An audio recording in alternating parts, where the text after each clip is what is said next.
So now we can just maybe consider to look what is present in your heart just now.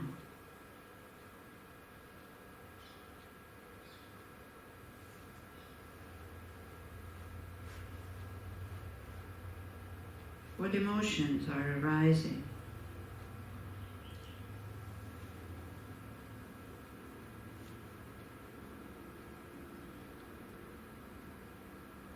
So it could be that your heart is open, but could also be that you're feeling uncomfortable, uneasy. Something weighs on your heart or your mind.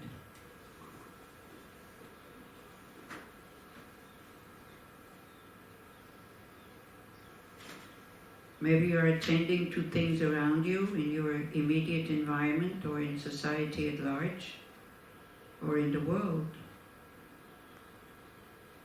Perhaps you're feeling fear, discontent, outrage, nervousness, worry, and anger.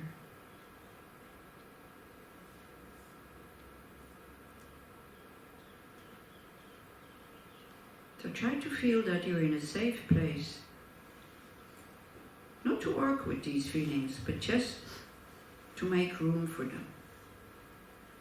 To be aware of them, to let them be there. With this unconditional friendliness towards ourselves.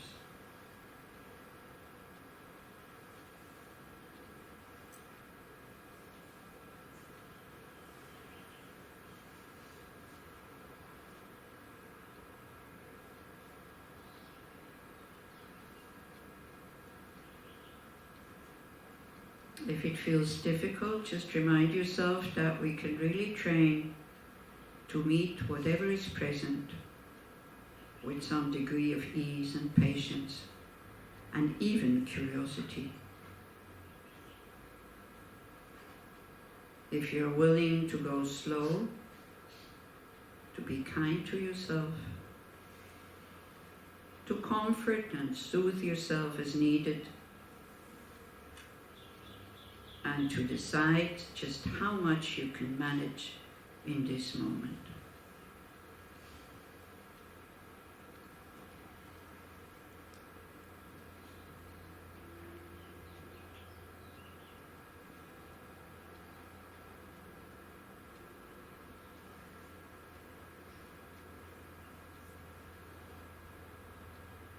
Very often people are completely in their head and they're not in your heart, not in their heart or in their body. So to come into the body when unpleasant feelings are present, a very good way is to ask yourself, where does it hurt? Because those feelings hurt.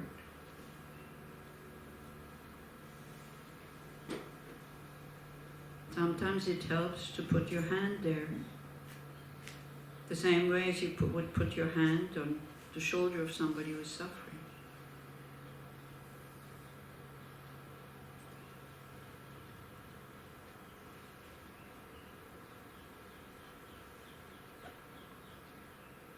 And you can think in a very realistic way, what do I need right now?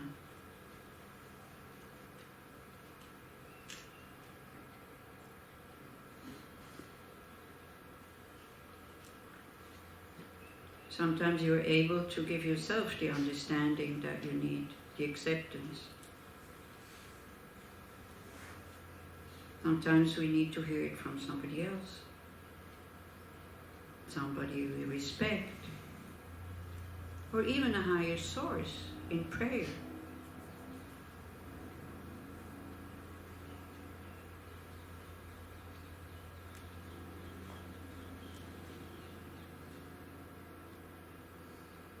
We don't need to plunge into the hardest feelings,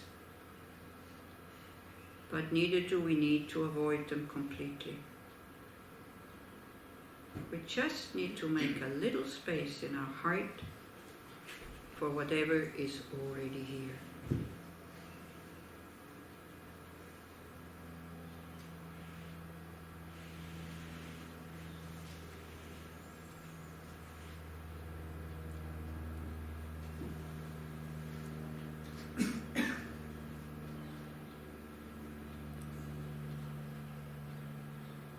And as you notice what is here, maybe you can actually label it.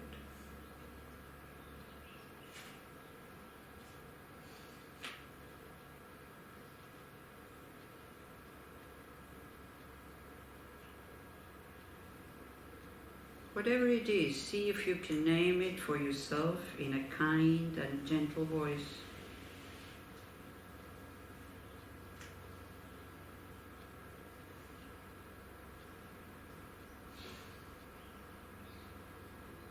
And instead of saying to yourself, I am angry, or I'm afraid, try to disengage from it by thinking, oh, there's anger in the mind or in the heart, or there's fear in the mind or in the heart.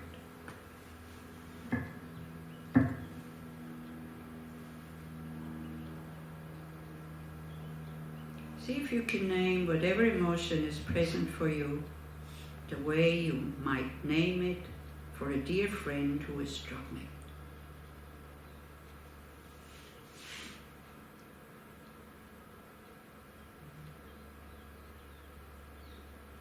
The same attention we would give to somebody that we hold close at heart by saying, oh, you're afraid. Oh, you're feeling grief.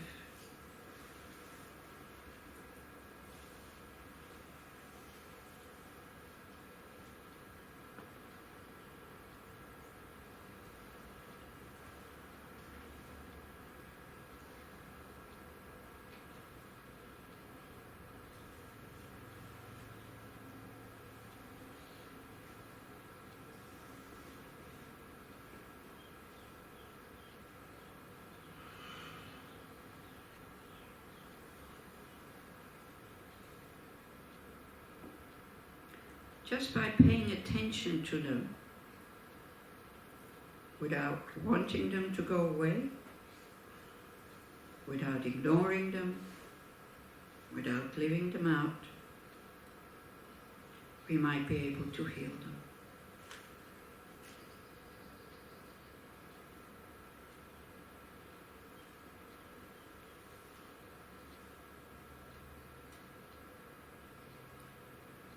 And sometimes what can help also is that many of us, we have a teacher, a guru, a lama. This guru, we train the mind to see as the Buddha. Or if you don't have a guru, then you know the Buddha's teachings. So just to invoke that force, if you're Jewish, to invoke God or whatever you feel connected to, whatever almost from their own side has the power to open up your heart. You just think of them, you just invoke them.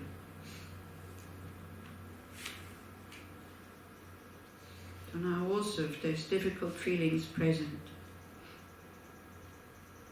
you can invite them to come to this place. What always helps me is that I feel my teacher standing behind me and putting his hands on my shoulders.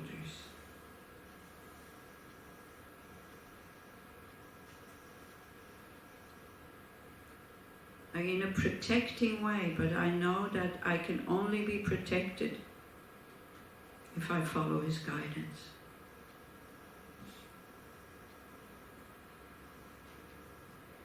If I apply what I learned, if I train these methods.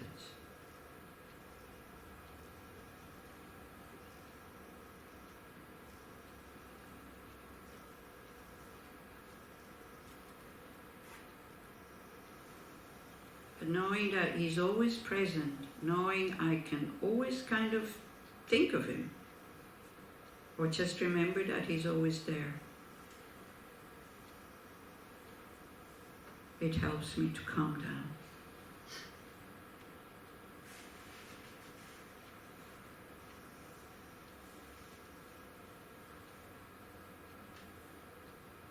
And then sometimes I remember why I'm practicing. I'm not practicing practicing to solve everybody's problems, but sometimes I fall into that trap. I'm practicing to have a good and open heart, to be kind, to be friendly with everybody.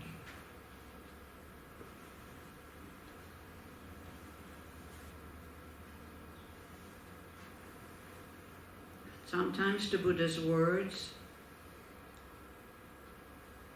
really help me to remind myself why I'm practicing. So to end this meditation, I will just read out the Buddha's words on loving kindness. Don't worry, it's not very long.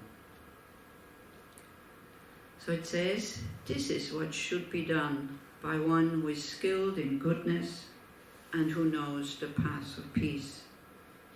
Let them be able and upright, straightforward and gentle in speech, humble and not conceited, contented and easily satisfied, unburdened with duties and frugal in their ways, peaceful and calm and wise and skillful, not proud and demanding in nature. Let them not do the slightest thing that the wise would later reprove. Wishing in gladness and in safety, may all beings be at ease.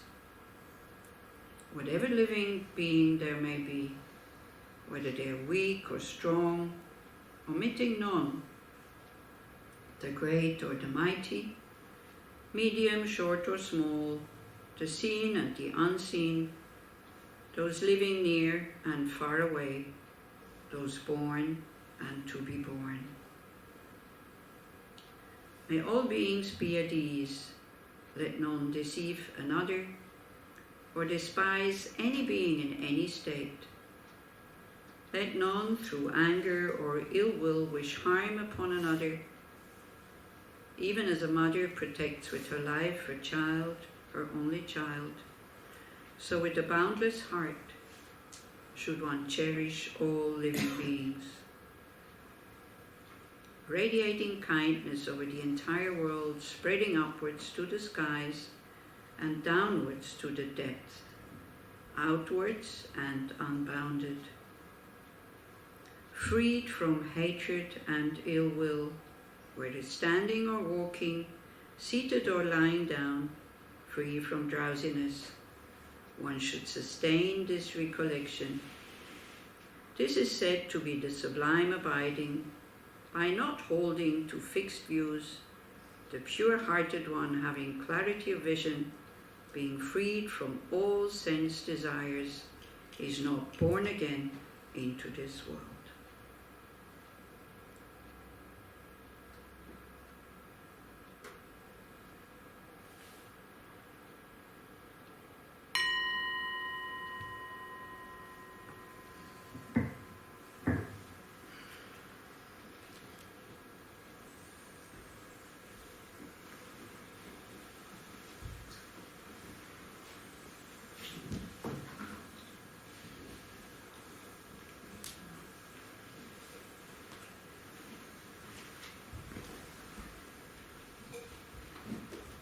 Everybody okay?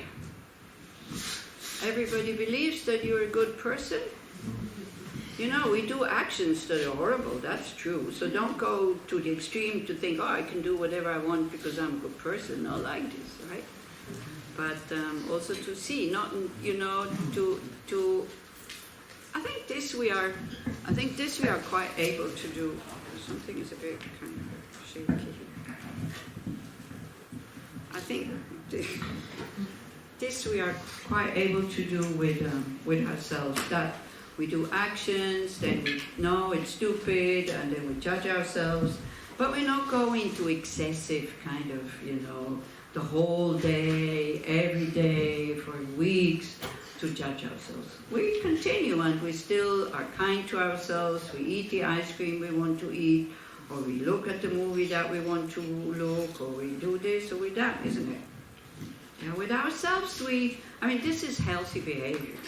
Yeah, I'm not saying that you should judge yourself until you change your behavior. We make stupid things, it's okay. Because we make them out of ignorance, because we have totally wrong views about reality. So you don't have to go into kind of, judging yourself, but we still need to see with a lot of self-confidence that we are doing things that are not in accordance with what I just read, or that's not really the way I want to be. Do you see what I mean? So then you judge the action. And you say, okay, next time I will try to be more mindful. And the next time again, you do the same old thing again. So this is one of the things I really appreciated in Buddhist teachings, was karma and delusions.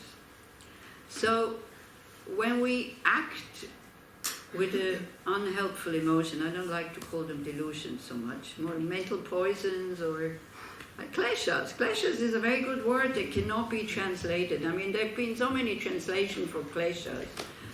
Nyermo maybe, I don't speak Tibetan, okay? I just know a few words, so don't get the wrong idea. But the word Nyermo in Tibetan means something that, like a mental factor, that out of its own power has to change, has the ability to change the mind from being open and peaceful to agitated, closed, and distorting. That is what a klesha is doing. You can be very peaceful and very happy, and think, nice and quiet evening, and then the neighbor's dog starts to bark. And then what a nice quiet evening, boom, finished, and wow, he's spoiling my nice quiet evening. Not even noticing that of course, if then the dog barks without ending, but they usually don't. They just bark short moment, and then they stop again, isn't it? The dogs in India bark the whole night. Here it's okay. Somebody will take care of them, and then they stop barking. So we forget that actually the dog's barking amplifies the silence of the mind. It's because we heard the dog that we were aware that he was silent. Otherwise we wouldn't even have noticed it. So you can say thank you to the dog. Yeah. And also it's not the dog who is disturbing your peace of mind, it's your thinking that the dog should not bark right now. He can bark another time, but not now, because I was just enjoying the nice and quiet evening. I should stop fiddling around it. But I think we have to hang something there, because then, how can we do? If I make this a bit shorter and bring it closer.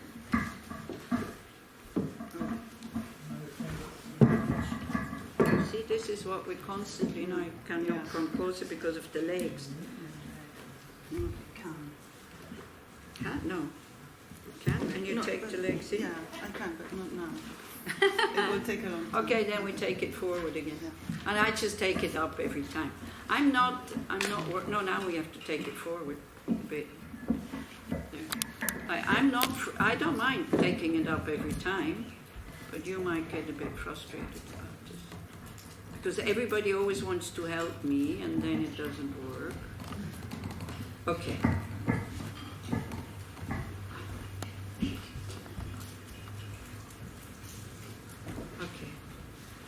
So this is what we see, that we have every moment, we have the possibility to open up our heart, but only when we are aware that it's not open. This is the thing. So the awareness comes by what? Doing what? Reading about it? Looking at YouTube videos about it?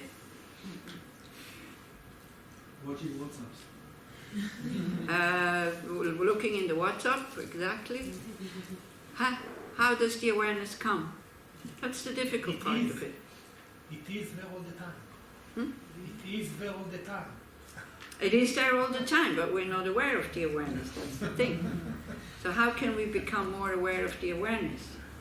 Being present. Being present.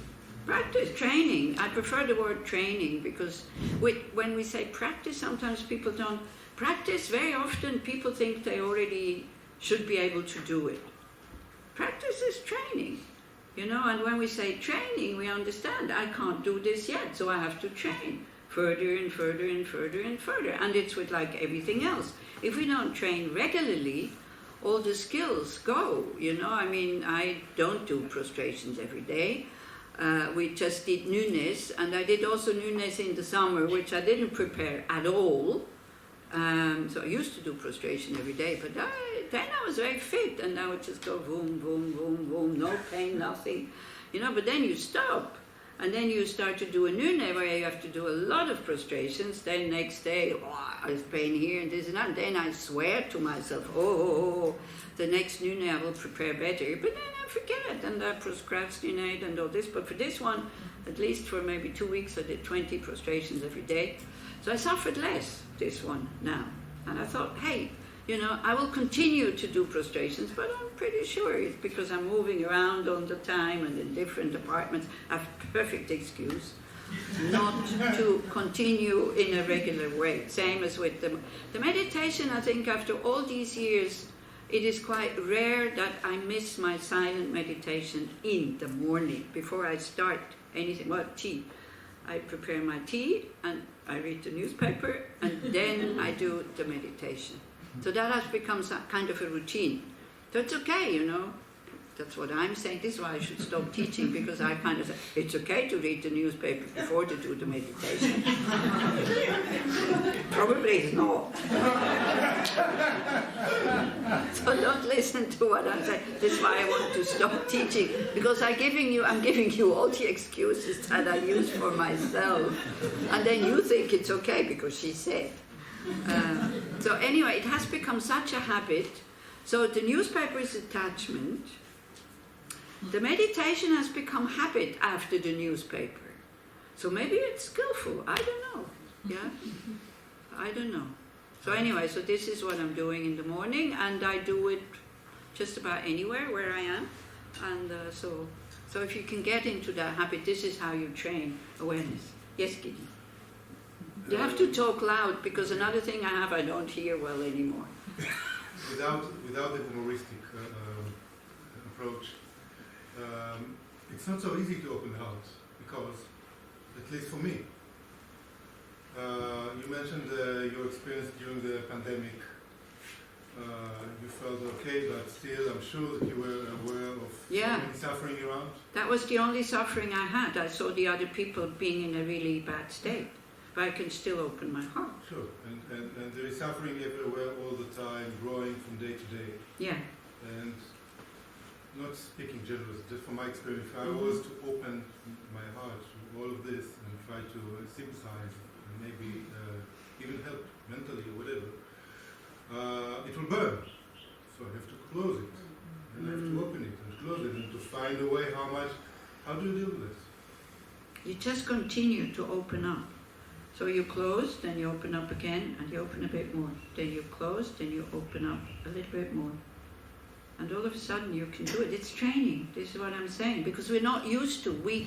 Our habit is to close up when we see suffering, because we feel so unimportant, useless, there's nothing I can do. We want it to be different. And we forget the Buddha's teachings. We forget that there's nothing that is reliable. We think we have been standing on solid ground. The ground is never solid, isn't it? But we think it was. And then we want it to be solid again. But that the ground is solid was just another illusion. The pandemic was such a good teaching. It really was. And so, then how can you help? I don't know how you can help. You can phone those people, for example, that they're especially lonely.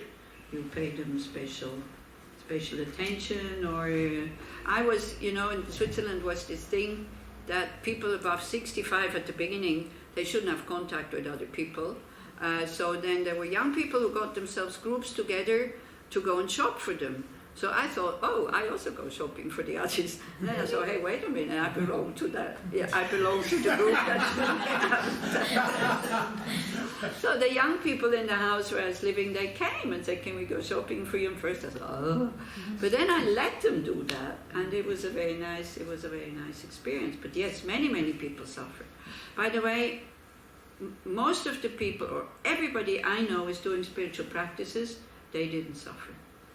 They didn't suffer from loneliness, they just practiced. You know, then we had Zoom. Gosh, we're so fortunate to still have contact. So Zoom can be used not just for spiritual things, it can also be used to say hello to somebody or something like that. Yeah, and then you feel that, well, again, you know, it just really reinforces your renunciation that as long as we have this crazy mind, as long as we have wrong views, these things will happen all the time. We want it to be different. We want to have samsara, yeah, with all the pleasures and everything, but we want samsara to be nice, but it's not. We just think it is, right? So I think these, you know, these very simple sentences of like what I just read is the Sutra of Loving Kindness, are just very simple. May all beings be free from suffering. May they all be at ease. It really opens up the heart, and we start with ourselves. And then it's Tonglen, of course, that you can do, yeah, these kind of things. And to understand that there is no security anywhere. Yeah. Would that, do you think that will help? But as it says, you know, not to go too, you know, open up the heart, you know, and not like that, you know. Also to really say at the moment, no, thank you, I don't want to see anything like this, and you just close down. It's one of the reasons why I read the newspapers, to open up my heart, to see how fortunate I am, not to feel guilty how fortunate I am, but to think, may me being fortunate and more or less stable in mind, may that benefit somebody. Whoever comes, doesn't matter who. Nobody wants me to benefit them, it's fine. But at least have this attitude, yeah? To really see how fortunate I am to have these methods, to have the Dharma, to have learned these things before the pandemic. Then, Dvia, how did you do in the pandemic? Did you suffer? Me? Yeah? No. I enjoy. Yeah, and it seems heartless, right? Because that's maybe another ego play.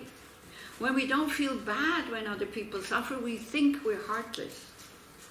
But you're not heartless. There was suffering before it doesn't, huh? There was a lot of suffering before the pandemic. Yeah, we just forget about it. You know, then the pandemic because it became global. What I really, I'm sorry, no, I won't. Shall I say this? Because when I started giving Zoom teachings to the Israelis also, you know, the first thing I said, well, at least you don't have the monopole on suffering now. The whole world has the pandemic. So at least you cannot feel so exclusive. But you do have a lot of suffering. I don't want to make fun of you also, please. Those people who know me, they know. How dear I hold you in my heart, and how with much pleasure I always come to this country. But it's true, you know, this suffering that you schlep along with you for generations is like sometimes, you know, what is it? Why is it that we still have to feel bad about things that happened so long ago? People say not to forget. I'm not sure. We don't have to forget. You know, we don't have to forget things. We can have remembrance of these things with an open heart. Yeah. So like this. Hello. There is a space there. Oh no, come on now. I was just teaching that whoever comes later should not